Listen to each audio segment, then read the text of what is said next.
ದಕ್ಷಿಣ ಕಾಶ್ಮೀರ ಪ್ರವಾಸಿಗರ ಸ್ವರ್ಗ ಎಂದು ಕರೆಸಿಕೊಳ್ಳುವ ಕೊಡಗು ಹಸಿರ ಪ್ರಕೃತಿಯ ಸಿರಿವಂತ ಜಿಲ್ಲೆ. ಇಲ್ಲಿನ ರಮಣೀಯ ಸೌಂದರ್ಯಕ್ಕೆ ಮನಸೋಲದವರೇ ಇಲ್ಲ.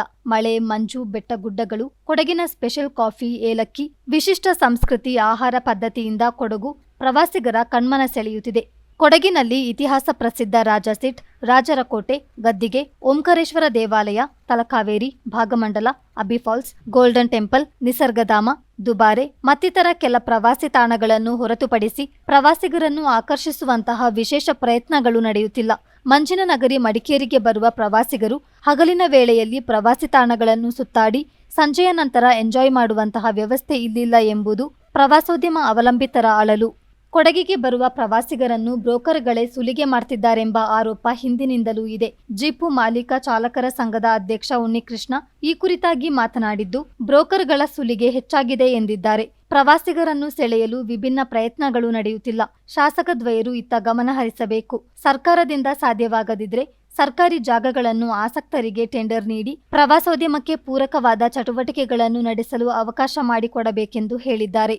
ಈಗ ಕೊಡಗಲ್ಲಿ ಟೂರಿಸ್ಟ್ ಕಮ್ಮಿಯಾದ ಕಾರಣ ಏನು ಅಂತ ಹೇಳಿದರೆ, ಒಂದು ರೂಮಿನ ರೇಟ್ ಸುಲಿಗೆ, ಸ್ಪೈಸಸ್ ಸುಲಿಗೆ, ಬೇರೆ ಸಾರಿ ಅಂಗಡಿಗೆ ಹೋದರೆ ಸುಲಿಗೆ, ಅಲ್ಲಿಂದ ಟ್ಯಾಕ್ಸಿಯವ್ರು ಕರ್ಕೊಬಂದರೆ ಒಂದೊಂದು ರೂಮಿಗೆ ಬಿಟ್ಟರೆ ಅದು ಸುಲಿಗೆ, ಬ್ರೋಕರ್ಗಳು ಕರ್ಕೊಂಡೋಗಿ ರೂಮಿಗೆ ಬಿಟ್ಟೋದು ಸುಲಿಗೆ, ಈ ಥರ ಹೆಚ್ಚಾಗಿದೆ ಇಲ್ಲಿ. ಏನಂತ ಹೇಳಿದರೆ, ಒಂದು ರೂಮದು ರೇಟ್ ಇರ್ತದೆ ಇಷ್ಟು ಅಂತೇಳಿ, 1500, 2500, 3000 ರೇಟ್ ಇದ್ದರೆ ಬ್ರೋಕರ್ಗಳು ತಂದು ಅದನ್ನು 4000, 5000, 6000ಕ್ಕೆ ತಂದಾಕ್ತಾರೆ.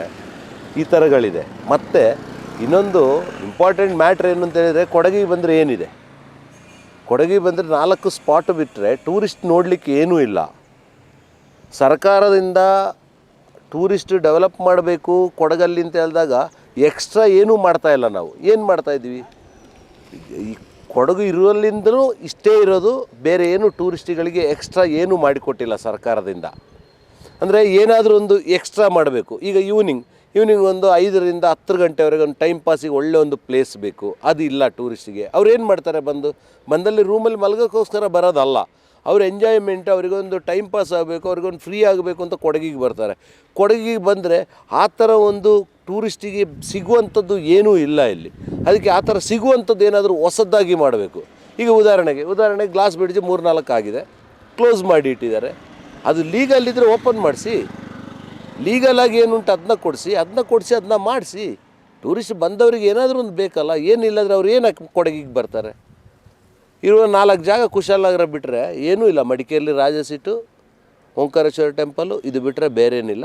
ಆದರೆ ಬೇರೇನಾದರೂ ಸರ್ಕಾರದಿಂದ ಅನುದಾನ ತಂದು 2 ಶಾಸಕರು ಮನಸ್ಸು ಮಾಡಿ ಕೊಡಗಲ್ಲಿ ಡಿಫ್ರೆಂಟಾಗಿ ಏನಾದರೂ ಒಂದು ಮಾಡಲಿಕ್ಕೆ ಅವಕಾಶವನ್ನು ಕೊಡಿಸ್ಬೇಕು. ಇಲ್ಲಾದರೆ ಸಾಧ್ಯವಾಗದಿದ್ದರೆ ಒಳ್ಳೊಳ್ಳೆ ಜನಗಳಿದ್ದಾರೆ, ಅವ್ರು ಮಾಡಿ ಅವರಿಗೆ ಡೆವಲಪ್ ಮಾಡೋಕ್ಕೆ ನೀವು ಸಪೋರ್ಟ್ ಮಾಡಿದರೆ ಅದು 100% ಆಗ್ತದೆ. ಯಾವುದೋ ಒಂದು ಜಾಗ, ಸರ್ಕಾರಿ ಜಾಗ, ಅದನ್ನು ಏನೋ ಒಂದು ಮಾಡಿ ಅಂತೇಳಿ ಒಂದಷ್ಟು ಜನಕ್ಕೆ ಟೆಂಡರ್ ಬಿಟ್ಟರೆ ಅವ್ರು ಏನಾದರೂ ಒಂದು ಮಾಡಿ ಡೆವಲಪ್ ಮಾಡಿ ರೆಡಿ ಮಾಡ್ತಾರೆ. ಸಾಮಾನ್ಯವಾಗಿ ಫೆಬ್ರವರಿ ಅಂತ್ಯದಿಂದ ಏಪ್ರಿಲ್ ಆರಂಭದವರೆಗೆ ಪ್ರವಾಸಿಗರ ಸಂಖ್ಯೆ ಕಡಿಮೆ ಇರುತ್ತೆ. ಆದರೆ ಪ್ರವಾಸೋದ್ಯಮ ಅಭಿವೃದ್ಧಿಯ ನಿಟ್ಟಿನಲ್ಲಿ ಸರ್ಕಾರ ಅಗತ್ಯ ಕ್ರಮಗಳನ್ನು ಕೈಗೊಳ್ಳಬೇಕಿದೆ. ಥೀಮ್ ಪಾರ್ಕ್, ಗ್ಲಾಸ್ ಬ್ರಿಡ್ಜ್ಗೆ ಪ್ರೋತ್ಸಾಹ ನೀಡಿದರೆ ಪ್ರವಾಸಿಗರು ಇತ್ತ ಆಕರ್ಷಿತರಾಗುತ್ತಾರೆ ಎಂಬುದು ಉದ್ಯಮಿ ಪೊನ್ನಚ್ಚನ ಮಧು ಅವರ ಅಭಿಪ್ರಾಯ. ಇದೇನು February end and March, April ಈ 3 ತಿಂಗಳು ಆ್ಯಕ್ಚುಲಿ ಟೂರಿಸಮ್ಗೆ ಇದು ಕರೆಕ್ಟಾದ ಟೈಮ್ ಅಲ್ಲ. ಆ್ಯಕ್ಚುಲಿ ಎಕ್ಸಾಮ್ಸ್ ಎಲ್ಲ ಇರುತ್ತೆ, ಮಕ್ಕಳಿಗೆ ಎಜುಕೇಷನ್ದು ಫೈನಲ್ ಎಕ್ಸಾಮ್ಸ್ ಹಂತದಲ್ಲಿ ಅವರು ಟೂರೆಲ್ಲ ಬರೋದು ಯೂಶ್ವಲಿ ಕಮ್ಮಿ ಇರುತ್ತೆ. ಹಾಗೆ ಟೂರಿಸಮ್ ನಮ್ಮ ಕೊಡಗಿನಲ್ಲಿ ಇವತ್ತು ಕಮ್ಮಿ ಇದ್ದಾರೆ. ಎಲ್ಲ ಕೊಡಗುಂತಲ್ಲ, ಎಲ್ಲ ಟೂರಿಸಮ್ ಪ್ಲೇಸ್ಗಳು ಜನ ಕಮ್ಮಿ ಇದ್ದಾರೆ. ಜೊತೆಗೆ ಬೇರೆ ನಮ್ಮ IT ಸೆಕ್ಟರ್ದು ಜನಗಳು ಬೆಂಗಳೂರಿಂದ IT-BT ಅವರು ಬರ್ತಾಯಿದ್ರು ಈ ಟೈಮಲ್ಲಿ. ಬಟ್ ಕೊಡಗು ಅಂತೇಳಿದ್ರೆ ಏನಾಗುಂತಂದ್ರೆ, ಈಗ ಈ ತಲಕಾವೇರಿ, ಭಾಗಮಂಡಲ, ರಾಜಸೀಟು, ಅಬ್ಬಿ ಫಾಲ್ಸ್ ಆದಮೇಲೆ ಇನ್ನೇನುಂಟು ಕೇಳ್ತಾರೆ, ಗೋಲ್ಡನ್ ಟೆಂಪಲ್, ನಿಸರ್ಗಧಾಮ, ಇದು ಆದಮೇಲೆ ಇನ್ನೇನುಂಟು ಅಂತ ಕೇಳ್ತಾರೆ. ನಾವು ಏನಾದ್ರು ಹೊಸದಾಗಿ ನಾವೊಂದು ಟೂರಿಸ್ಟ್ ಆ್ಯಕ್ಟಿವಿಟಿ ಇದಲ್ಲೇ ಮಾಡಬೇಕು. ಈಗ ನಾವು ಹೊರಗಡೆ ದೇಶಗಳಿಗೆಲ್ಲ ಹೋದರೆ ಅಲ್ಲಿ ಇಲ್ಲದ ಜಾಗದಲ್ಲಿ ಏನೋ ಒಂದು ವಿಶೇಷವಾದಂಥ ಕೆಲವು ಎಕ್ಸ್ಟ್ರಾಡಿನರಿ ಅಂತೇಳಿದ್ರೆ, ನಾವು ವಿಯೆಟ್ನಾಮ್ಗೆ ಹೋಗಿದ್ವಿ. ಅಲ್ಲಿ ಬಾನಾ ಹಿಲ್ಸ್ದೊಂದು ಪ್ಲೇಸ್ ಇದೆ, ಅದು ನೆಕ್ಸ್ಟ್ ಲೆವೆಲ್. ಆ ಬೆಟ್ಟದ ಮೇಲೆ ಅವರು ಪರಿಸರಕ್ಕೆ ಹಾನಿಯಾಗದ ರೀತಿಯಲ್ಲಿ ತುಂಬ ಇದಾಗಿ ಭಾರಿ ಚೆನ್ನಾಗಿ ಮಾಡಿದ್ದಾರೆ. ಹಾಗೆ ನಾವು ಇಲ್ಲಿ ಮಡಿಕೇರಿಯಲ್ಲಿ ಏನಾದ್ರು ಆ ಥರದ್ದು ಏನಾದ್ರು ಒಂದು ಹೊಸ ಥೀಮ್ ಪಾರ್ಕು ಆ ಥರದ್ದು ಏನಾದ್ರು ನಮ್ಮಲ್ಲಿ ಬೇಕು ಅಂದರೆ ಸ್ವಲ್ಪ ಅಬ್ಜೆಕ್ಷನ್ ಬರುತ್ತೆ. ನಾವೇನೋ ಈಗ ಎಕ್ಸಾಂಪಲ್ ಈಗ ಗ್ಲಾಸ್ ಬ್ರಿಡ್ಜ್ ಮಾಡಿದ್ದಾರೆ, ಅದಕ್ಕೆ ಅಬ್ಜೆಕ್ಷನ್ ಇದೆ. ಅದೆಲ್ಲ ಓಪನ್ ಆದರೆ ಟೂರಿಸ್ಟ್ ಬರ್ತಾರೆ, ಟೂರಿಸಮ್ ಅದನ್ನ ಹುಡ್ಕೊಂಡು ಜನಗಳು ನೋಡಲಿಕ್ಕೆ ಬರ್ಬೋದು ಅಂತ ನಂದೊಂದು ಅನಿಸಿಕೆ. ಹಾಗೆ ಜೊತೆಗೆ ಮಾದಲ್ಪಟ್ಟಿನೂ ಏನೋ ಡೆವಲಪ್ಮೆಂಟ್ ಇದರಲ್ಲಿ ಕ್ಲೋಸ್ ಆಗಿದೆ, ಅದು ಕೂಡ ಜನ ಬರಲಿಕ್ಕೆ ಕಮ್ಮಿ ಅಂತ ಜನ ಬರೋದು ಕಮ್ಮಿ ಆಗುಂಟು ಅಂತ ಹೇಳಲಿಕ್ಕೆ ನಾನು ಬಯಸ್ತೀನಿ. ಆದರೆ ಜೊತೆಗೆ ಕೊಡಗಿನವರೆಗೂ ಈಗ ಫೆಬ್ರವರಿ ಮಾರ್ಚ್ ಏಪ್ರಿಲ್ ಥರ ನಮಗೆ ತೋಟದ ಕೆಲಸ, ನಮಗೂ ಫ್ರೀ ಬೇಕು. ಇದೆಲ್ಲ ಒಟ್ಟಿಗೆ ಆಗ್ತಾ ಉಂಟು. ಜನ ಕಮ್ಮಿ ಇದ್ದಾರೆ, ಟೂರಿಸಮ್ ಕಮ್ಮಿ ಉಂಟು ಕೊಡಗಿನಲ್ಲಿ. ಕೊಡಗಿಗೆ ಬರುವ ಪ್ರವಾಸಿಗರ ಸಂಖ್ಯೆ ಕಡಿಮೆಯಾಗಿದ್ದು ಪ್ರವಾಸೋದ್ಯಮಕ್ಕೆ ಹೆಚ್ಚಿನ ಹೊಡೆತ ಬಿದ್ದಿದೆ. ಕೊಡಗು ಉತ್ಸವದಂತಹ ಕಾರ್ಯಕ್ರಮ ರೂಪಿಸೋದ್ರಿಂದ ಪ್ರವಾಸಿಗರನ್ನು ಇತ್ತ ಸೆಳೆಯಬಹುದೆಂಬುದು ಉದ್ಯಮಿ ಅಂಬೇಕಲ್ ನವೀನ್ ಕುಶಾಲಪ್ಪ ಅವರ ಸಲಹೆ.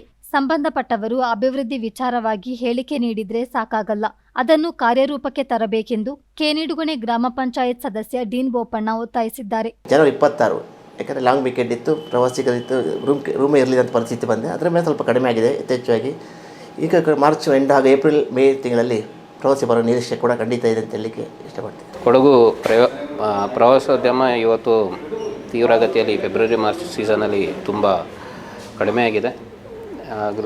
ಕಂಪೇರ್ ಟು 16-17 ಓವರಾಲ್ ಟೂರಿಸಮ್ ಯಾರು ಟೂರಿಸ್ಟ್ ಇಲ್ಲಿ ಬರ್ತಾ ಇದ್ದಾರೆ ಕಮ್ಮಿ ಆಗಿದ್ದಾರೆ. ಅದರ ಒಟ್ಟಿಗೆ ಇಲ್ಲಿ ಜನರಿಗೆ ಬಂದರೆ ಉಳ್ಕೊಳ್ಳೋಕ್ಕೆ ನೋಡಲಿಕ್ಕೆ ಟೈಮ್ ಸ್ಪೆಂಡ್ ಮಾಡಲಿಕ್ಕೆ ಬದಲಿ ವ್ಯವಸ್ಥೆಗಳು ಜಾಸ್ತಿ ಇಲ್ಲ. ಯಾಕೆಂದರೆ ಟೂರಿಸಮ್ ಇನ್ನೂ ಇಂಪ್ರೂವ್ ಆಗಬೇಕು. ಬರೀ ಪೇಪರಲ್ಲಿ ಮೀಡಿಯಾದಲ್ಲಿ ಹೇಳಿದರೆ ಸಾಲೋದಿಲ್ಲ, ಅದು ಕಾರ್ಯಗತಕ್ಕೆ ಬರಬೇಕು. ಒಂದಷ್ಟು ಡೆವಲಪ್ಮೆಂಟ್ ಆಗಬೇಕು. ಪಾರ್ಕಿಂಗ್ ಇರ್ಬೋದು, ರಸ್ತೆಗಳಿರ್ಬೋದು, ಹಾಗೆ ಹೊಸ ಹೊಸ ಟೂರಿಸಮ್ ವ್ಯವಸ್ಥೆಗಳು ಬರಬೇಕು.